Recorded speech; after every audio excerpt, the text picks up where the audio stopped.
Following program is intended for mature audiences.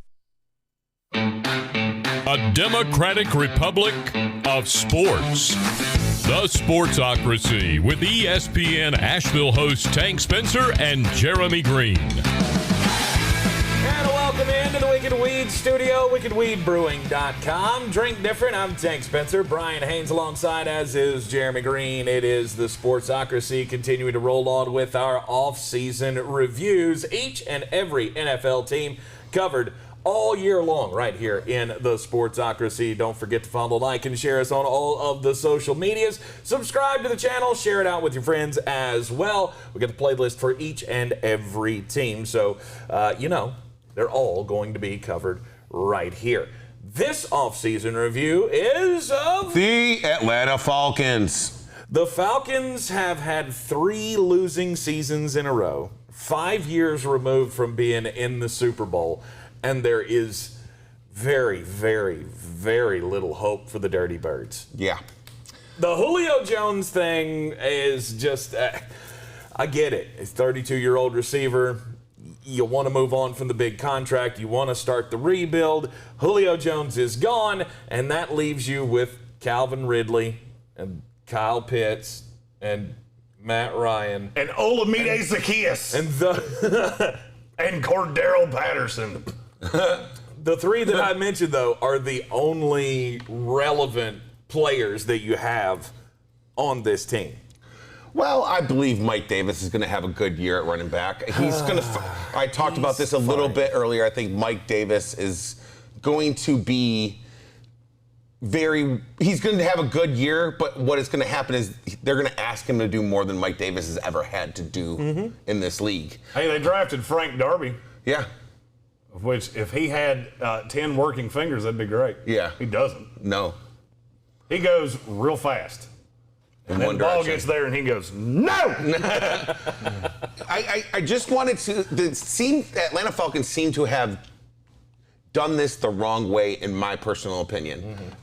Listen, I love Kyle Pitts. He was my favorite player coming into this draft. He was my number 2 overall on the board. But if we were going to get rid of Julio Jones, I felt like, why not draft a quarterback at number 4 or trade back for more picks in the idea that we're going to go with Matt Ryan for 1 more year and keep going. This just seems to be kind of a backwards from what they were telling you when they drafted Kyle Pitts, was that we believe we have a winning team here. And I think Arthur Smith looked at it and said, I think I have a winning team here. And then the front office said, no, we're going to trade Julio Jones. I'm not necessarily sure that Arthur Smith was along for that ride. I'm sure he wasn't, because he didn't want to take a quarterback. But the table was pounded on that through the whole draft process. Yeah. Every person I talked to that would know said Atlanta, Arthur Smith wants to ride with Matt Ryan, wants to try to roll this back because he thinks he can make the offense good enough to circumvent how bad the defense is. Yeah. And then you go through the draft process. What bothers me is there's been so much attempt at misdirection with the media. I said this on our ESPN Radio show yesterday. I don't have a problem with you taking Kyle Pitts at 4. I have a problem with you taking Kyle Pitts at 4 when you say, well, we almost took a quarterback. We were this close. Yeah. And then you trade your best offensive player. Yeah. That doesn't make any sense to me. I just don't understand going into next year. This team's not going to be good. I think even the rosiest colored glasses Falcons fan will say, at best, you're in that 7-10, 8-9 ugliness. Because they do have some winnable games on the schedule. And that's kind of my problem, is that I don't see any way you're a playoff team. Under any stretch, I see no way the Falcons make the playoffs. However, I do see a way that they're not top 5 bad. They're not Jacksonville Jaguar, Houston Texan, Philadelphia Eagle, Houston Texan bad. I don't know. They're going to be right in there. They're going to be right near that group. I do. I think they're better than that. I think they're better than that. I think the schedule is better than that. I think Matt Ryan is better than that. The problem I have is you keep putting out these things like, oh, we have a first round pick offer out there. Okay, then why didn't you do it? No. Yeah. You can't put that out there and then take a 2 and a 4. That doesn't make any sense. And they've done this time and time and time again. And this one can tell you, because we do 2 shows a day, he gets to hear a lot of my shit. I've been calling the shot the whole time. Who wants you to know that? It's the Atlanta Falcons. And nobody buys it. And the problem is when you try to sell these fake bills of goods so many times, nobody believes anything comes out of the building anymore. Because they know exactly what you're doing. So now I'm just looking at it going, all right, what's the mission statement of the Falcons right now? Yeah. You have a 36-year-old quarterback that's expensive as hell, that's still going to be expensive as hell next year, even if you get rid of it. So you're going to be dealing with the cap ramifications for 2 years because you're going to have dead money on Julio. You're going to have dead money on Matt Ryan because I don't see him being the quarterback past this year. Right. It just seems like there was no defined vision. I think Arthur Smith wanted to go this way, Terry Fontenot wanted to go this way, and then they've tried to meld it in the middle. Yeah. And now you've got just this listless franchise. I think it just backfired 100%. Well, I mean, they have pieces. Yeah. I love Kyle Pitts. I like Calvin Ridley. I like Mike Davis. But then there's so many holes. And I look at the defense and go, how the hell are you going to get to the quarterback? Yeah. And then I look at the secondary and go, how are you going to stop anybody on the backside? In a division with, the Jameis Winston Taysom Hill combo, Tom Brady and Sam Darnold. Right. I just see a very pass-happy teams in your division, and I don't know how you're going to stop them. Now, is there a possibility that you're going to be able to score on them? But sure. Yeah. I don't love it because you don't have Julio Jones anymore. So now Calvin Ridley gets number one attention. Kyle Pitts has to be a way bigger contributor day one because now he's arguably your 1B. Yeah. Yep. As a tight ends just historically start low. I understand he's a glorified wide receiver. I get it. You're still playing tight end. I think you're He's going to have still going to be in line at some point. You're going to have the 12 package with Hayden Hurst and Kyle Pitts in the field, I think, a lot. See, but I think that's an error in judgment. Yeah. If you told me that going into this, they see Kyle Pitts straight as a wide receiver, and they're going to play him on the outside, and he's not going to have to do any of these things as a tight end. Okay. I at least kind of get that. I at least somewhat get that. I don't love it, but I at least kind of get it. As far as Matt Ryan's contract goes next year, what do they save after the June 1 barrier? About $25 million. And so that is a guarantee that's going to happen. Matt Ryan's not going to be on this team past June 1st. Well, it's still a $25 million dead cap, too. It's not guaranteed. It's guaranteed. It's guaranteed. He will not be on this team a year from now. It's a lot of money for an aging quarterback to be on a team when you can save that much money, which is why I go back to my original statement. Why did you not draft the quarterback? You could have had Justin Fields at 4 and have him sitting behind Matt Ryan, learn how to be a quarterback going to the forward, because we're all in agreement sitting here on this table that next year's quarterback class, unless there is a Joe Burrow-like kind of quarterback that we don't know about right now, is pretty. Yeah. I mean, after you get past Sam Howell and Keaton Slovis, there's a lot of Spencer Rattler, and it just keeps getting worse and worse from there. So you're now looking at a draft next year where I think you're gonna be picking in that top 5. I don't. Honestly, I don't. I think Atlanta's. I think I had their record pretty bad actually this year. I think that's one of the ones where I looked at and said I did that wrong. Oh yeah, I did that wrong. You had them at 6 and 11. You had them at 3 and 14. I did. Well, maybe. You know what it was? It was the Saints that I had it real bad. Looking at the schedule. So there was. Looking at the schedule. Right. So I had them at 5, and now granted, I looked at the schedule the first time I did it, but that was the one that I looked down and went, nope, I'm wrong. Right. I'm just flat out. I'm just wrong. Like the Philadelphia, that should be a win. Look at the first 5 games. All right, Philadelphia at Tampa Bay, at New York, Washington, the Jets.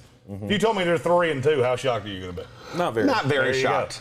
Then after that, you played Carolina. You got a New Orleans team that I firmly think sucks. Yeah. New England, Jacksonville, Detroit, New Orleans again to end the season. That's 6 more winnable games. They have 9 winnable games on the schedule. Yeah. I gave them none of those. I think that's wrong. I think you're too hard on New Orleans. I don't think New Orleans is going to be all that god-awful. They're not going to be great. I look at a team that does not. But in comparison to the Atlanta Falcons. Yeah.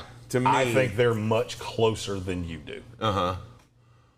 I think. Here's my thing with Jameis Winston. All right, look what he had in Tampa Bay. Yeah. What was his record there? 7 and 9. There you go. He's 7 and 9. Yeah. With Mike Evans, Chris Godwin, Yeah. O.J. Howard, all on and on and on and on. A much better So now you're cast. telling me he's going to do that with Michael Thomas, who literally I would triple team on every play Yeah. looking at those weapons. Yeah. Adam Troutman and Alvin Kamara. They're going to literally stack the buy it. box against Kamara, and they're going to say beat. I don't think they're going to stack the box against Kamara. They're going to say, let him go. Oh, let really? him go. We only have to worry about one wide receiver. Yeah. Right. You don't have anybody else that scares shit. Yeah. Right. I think the Falcons are much closer to the Saints than other people do. Yeah. And see, that's the problem for me with what they did is All right, let's say they felt about Justin Fields the same way I did. I had him clearly as the fourth quarterback in this class. Yes. Even then, he would have been better than every quarterback in the class next year, not named Sam Howell. Right. Like he's better than Keaton Slovis. He would be the second best quarterback coming out of the draft next year. He might end up being the first. Yeah. So it just seems like they if they were going to go in the direction of trading Julio Jones and knowing that they're a year away from getting rid of Matt Ryan, the obvious pick in anybody's brain should have been going with one of the young quarterbacks. I guess my point is just what's the plan? Yes. All right, so we know Matt Ryan's not the future. Yeah. He's 36 freaking years old. He'll be 37 next year. So, I mean, you think you're just going to keep lather, rinse, repeating this? You're not close to contending. I would have rather them just kind of try to, I guess, look at this and say, we got one more shot at this with Julio. Let's try to kick whatever we can for another year or two. I think you're better off keeping Julio on this team as opposed to trading a second and it's actually a second, a sixth, and they got a fourth. I'm okay with the 2 and 4 for Julio Jones. Isn't it a 2 and a 6? No, it's a 2 and a 4, and they get back a 6. Oh, okay. I'm fine with trading Julio Jones. Yeah. What I'm not fine with is now Matt Ryan's in this fucking purgatory. Yeah. They're in the same boat as New Orleans. Yeah. Calvin Ridley is going to get just blanketed. Yeah. Every week. Yeah. And Kyle Pitts is going to get the same thing because there's nobody else on the team. Right. Who are you scared of? Russell Gage? Yeah. Yeah, he was fine with Julio Jones and Calvin Ridley. Yeah. And Hayden Hurst, who could at least take a little bit of. I mean, there was in that respect, there was games last year where Calvin Ridley didn't have Julio and he did pretty well still, but it wasn't. That's fantasy projecting. That's not winning football games projecting. Well, there's not going to be a whole lot of winning football games. That's what I'm saying. Like that is, yeah. I mean, the Julio Jones thing though didn't come as a surprise to them. He wanted. I mean, apparently he was asking for a trade in March. Well, right. That's the thing. What I don't understand is if that's the case, why did you not trade him in March? Yeah. Oh, the post June 1. Post June 1. And. Yeah. You're going to have Matt Ryan just throttling you against the cap. Yeah. You're going to be doing it the year after that, too. Swallow the frog. Yeah. Just be bad. For the love of God, just be bad. Yep. Restructure the deals. Wipe the decks clean. It's what New Orleans had to do. And they just need to be real bad because, like, now with this scenario and looking at this, you know, Matt Ryan is still a top 15 quarterback in this league going into this year. They're going to be able to be in games, possibly win more games than they actually want to win. I will tell you straight up, as a lifelong Jets fan, I would rather be 0-17 than 5-12. Yeah. Or 7-10 or what? Yeah. In that purgatory of bullshit where you picking the teens and it sucks. And that's where I think the Falcons are because you didn't have a dedicated path. Right. You didn't go into the offseason saying, okay, we're going to trade Julio Jones. We're going to try to find something for Matt Ryan. We're going to be crushed against the salary cap. But you could have done that. Right. And then a year from now, it's over. And you've got money and all the things are hunky-spunky. Now, and I mean, look, I understand that the Matt Ryan dead cap hit would be light years ahead even what Carson Wentz was, which was the biggest dead cap hit in NFL history. Yeah. I get that. And this is something that he and I argue about all the time, is his idea here is, well, we had to have something for the fans to come back to because we have to sell tickets. Yeah. No, you don't. That's what MLS teams and Major League Baseball teams do, and the Jacksonville Jaguars, who are not an NFL team. I still claim the Jacksonville Jaguars are a high-end minor league team masquerading as an NFL team. The Falcons are not that. They have $1 billion stadium. They have sponsors out the ass. You could get butts in those seats. I don't care how bad it is. After a year of nothing, you can tell me they're going to go 2-15, and I'll still bet you they sell 80% of their tickets. I just can't wrap my head around. And by the way, I can't emphasize this enough. It doesn't fucking matter because it's all shared revenue with the league anyway. So none of that shit really matters all that much. No, I don't know. A franchise just isn't going to just sign up, bend over backwards to have their fans sitting there with paper bags over their heads, which is exactly where this team would be if they marched into the season with A.J. McCarron. And according to you, that's where they're going to be anyway. Oh, I mean, I think they'll be close, but at least there'll be something so what the to hell's cheer the difference? For. This is what I'll never understand from people like you that say things like that. What the hell's the difference in being 4-13 and being 0-17? There's not one. You're still a laughing stock. I've been there for all of them. I've seen 1-15. I've seen 6-10. And guess what? At the end of the year, you're still a fucking loser. One of you is a little bit more of a loser, but you're still a loser. You had no hope all year long. Yeah. Yeah, you watch the games because you're a fan. And people still went to the games because they're fans. They know you have no shot. And good God, I just watched my team start 0-13. Yeah. And then what do? We fuck around and win 2 of the last 3. Right. But at least we didn't have bags on it. Yeah, the hell we did. Right. Yeah. But the question for me remains is what would they have done with Matt Ryan? There was no path to getting rid of Matt Ryan. I'll be honest with you. If I'm in the front office of the team, Matt, if you'll restructure your deal, there is a team out there that would take you. Yeah. No doubt. There is a competitive team out there that would take you. I think But Denver you're gonna Broncos have to- would have taken him in a Denver would second. have taken a heartbeat. I think if he would have But you're gonna have to restructure restructured, that deal. and they could have probably gotten, like, even a Teddy Broderick back. You could have restructured, maybe got a 4th or a 5th round pick back in return for Matt Ryan. Kind of the situation that you saw with the Carson Palmer a few years back.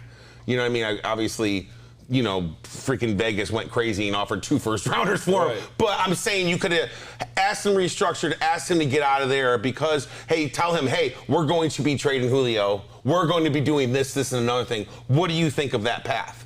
Because And that's what Detroit did. Yeah, exactly. Detroit went to Matt Stafford and said, look, your deal is, bonus money, the all that shit. You're going to have to move some things around, but where do you want to go? He wanted to go to the Rams. Yeah. I feel like the Falcons could have done the same thing. I feel like Matt Ryan's made so much damn money that he could have moved things around, and if your Tampa Bay Buccaneers have proven anything, it's that salary cap dollars in the NFL are like points on whose line is it anyway. I feel like he could have. They're all made up, and it doesn't fucking matter. I mean, I feel like New England would have made a push for him too, being from the Boston area. I mean, like him I going do as well. him going back home and finishing off his career there. I mean, I think. I mean, you're not going to get high-end draft no, capital I'm for not, him, but there was teams. There's teams out there that could still use a Matt Ryan. Matt Ryan is still, again, like we said earlier. I mean, he was I think he was 12th last year. As Pro Football Focus, he was 12th grade quarterback. So it's not like he hasn't fallen off a cliff yet. But you got a guy that good. You got to try to figure out something to do with him because his cap number is killing your team. What can you do to fix it? And I think the only thing that was wise was to do exactly what he just said. Let's restructure. We're getting rid of Julio. We're swapping the decks. Buddy, what can we do for you? Thank you for your service. MVP, took us to a Super Bowl. Thanks for all you did. His cap number next year is $48.6 million. Yeah. It's 23% of the cap. And you can't build a competitive team unless he's Tom Brady, Pat Mahomes, and he's not. Yeah, and let's be clear here. This situation is very different than the one in Pittsburgh because Pittsburgh's team is much better. That's why they're trying to go in one more year and doing what they're doing. And Ben's way cheaper. And so it's way different. So if people want to compare the two, you can't because the Falcons roster is nothing compared to what the Pittsburgh Steelers roster the Steelers is. started 11-0 last year. They started 11-0 last year. Right. Yeah. That's a big damn difference from this team. And this team has been this way, constructed kind of this way, and they haven't done anything. I mean, they have been, dare I say, a joke for how many leads they've blown over the last couple years. I mean, it started in that. And I'd put that on Dan Quinn. I do think there are things to be happy about. Arthur Smith is a home run hire. He's a great coach. Yeah. The problem is I feel like you delayed your rebuild by a year because you didn't decide to do it immediately. Yes. Is there a player in the NFL you feel sorry for right now than Matt Ryan? No. I don't either. And it's not close. I mean, he is the player I feel the worst for because you're going into your 36-year-old season and you don't have a snowball's chance in hell of competing in your own division. There is no shot they beat the Tampa Bay Buccaneers. None. Not over a 17-game season. I don't think there's a snowball's chance in hell they beat the Saints or the Panthers. Because I think both those teams are better. So can they maybe do what we just talked about next year? Is there a team, or are we already in that point because of the draft that we just had? Are we at a point to where there's no room left for that kind of thing? They can trade him post June 1 next year. And there will be a team. Invariably, there's going to be a team. Could be the Denver Broncos. Could be a litany of people. They're going to look at the Texans are not going to be that team because the Texans are nowhere close to competitive. Yeah. There will be a team that looks at Matt Ryan and goes, that's the piece we are away. Yeah. And I think they will be able to trade him. It won't be for a ton because you're going to have to eat a shitload of the money. Yeah. They're going to have to get away from this contract. I mean, it's an albatross. But this is the reason that I have said time and time and time again that I'm not going to keep paying these quarterbacks. Yeah. Because and now this year's a different animal because the cap came down for the first time in ever.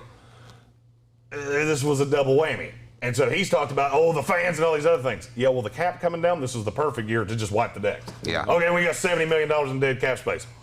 Whoop-de-damn-do. Yeah. I'll restructure the deals. I'll have cap money going into next year. I'll go get my rookie. Will people be in the stands with bags on their head? Sure, but they'll do it for a year. Yeah. This way, you're going to be in that 5 and 12 range for, well, you've already done it for 2 years. You're going to do it for 2 more years. Right. And that's my problem.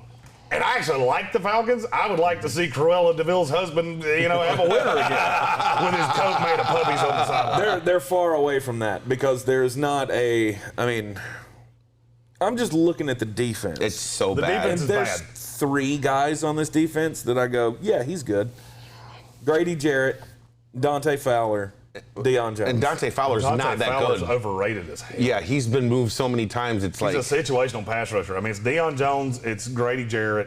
I do like the Richie Grant pick. I mean, I'm going to be honest with you. I liked what they did in the draft. I thought they did a really good job in the draft. Added pieces. The problem is that they're at ancillary positions. Safety, tight end. Frank Jalen Darby. Mayfield. Yeah. Right. Yeesh. I liked what they did in the draft. I did too. But the problem is none of these guys are really going to come in and make major impacts except for Kyle Pitts. Kyle Pitts is the only one. I didn't hate the Kyle Pitts. I liked it knowing or thinking that Julio Jones was going to be with this team. Exactly. Now that Julio Jones is gone, I do think it kind of opens you up for some things that Arthur Smith can do with Kyle Pitts, throwing different looks out there. They're going to split Kyle Pitts out wide a lot. I will not be surprised if the majority of his snaps come lined up outside. Hayden Hurst is the guy that's going to be on the line. And then, when you go to that 12 personnel with the 2 tight ends, you're just going to move Zacchaeus out to the outside. Yeah. So, to me, I think there are pieces here that you can build on, but you got to revamp that defense immediately. Yeah. And I don't know that there's a real path for it. So It's going to take time. I don't think there's any way they end up 10-7. Poor Caleb. No, Poor not a Caleb. shot. Those projections were also done before the Julio Jones. Yes, Oh, they were. absolutely. Yeah, those were all were- done as soon as the schedule came out. We went out week by week, picked every game individually. So at the end, we didn't know who was who. Yeah. It was nothing swayed. It was just knee-jerk reactions. Who's going to win these games? And I came up with 5 wins. Yeah. It's the best that I could do for this team.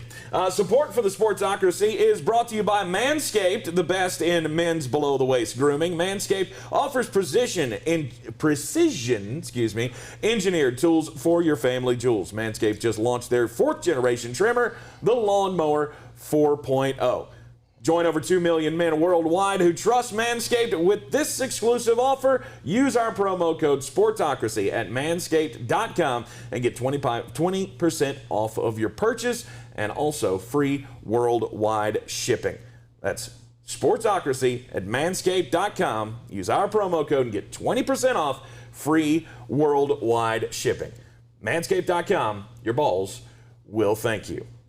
The Atlanta Falcons don't have a whole lot of hope for this season, but we do have hope that Arthur Smith will be able to steer this team into a brighter future, at least, from being the god-awful 7-9 team that they have been every other year since I was born. I'm Tank Spencer, Brian Haynes, Jeremy Greene. We are the Sportsocracy. Like, share, and follow the Sportsocracy on all of the social medias. And be sure to subscribe to the channel here. Get all of our off-season reviews as they come out. We will continue our team-by-team content throughout the 2021 NFL season. We're always here in the Wicked Weed studio, wickedweedbrewing.com. Drink different. We'll see you next time.